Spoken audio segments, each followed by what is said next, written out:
اللہ کی مخلوق میں سب سے بدترین کوئی شخص ہے تو اس کو امین القادری کہا جاتا ہے۔ ہمارے لیے اتنے القابات نہ کہا کرو،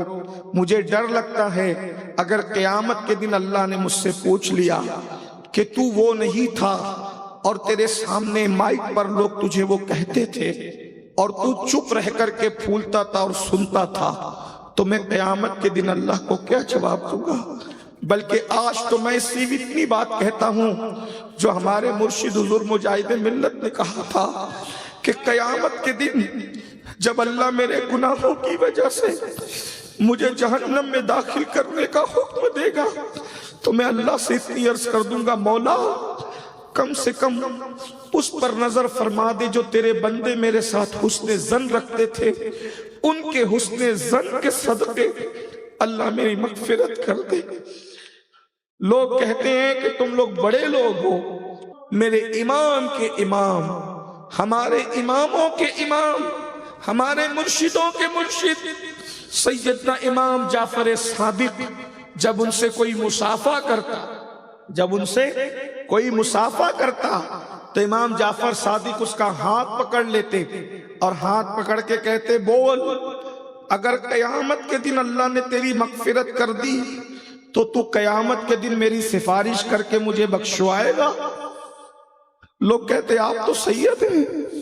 امام جعفر صادق کو کہتے آپ تو سید ہیں،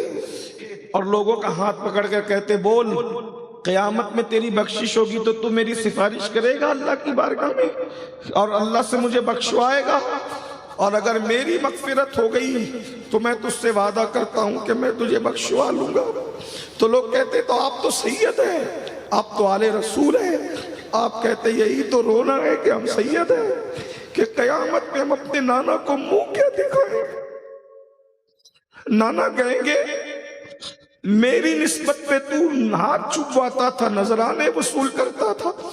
لوگوں سے اپنی باتیں منواتا تھا اور میری بات تو نہیں مانتا تھا، تو ہم اپنے نانا کو منہ کیا دکھائیں؟ امام جعفر صادق علی جدہ علیہ السلام ایسے بڑے بڑے سید جب روتے ہیں اور منہ دکھانے کو ڈرتے ہیں، میں تو کسی شمار میں ہی نہیں، اس لیے میری موجودگی میں میری تعریف نہ کیا کرو، بس میرے لیے اگر واقعی تمہارے دلوں میں محبت ہے تو میری غیر موجودگی میں جب اپنے لیے دعا کرو تو میرے لیے ہاتھ اٹھا کے اتنا مانگ لو، میرے پاس سب ہے،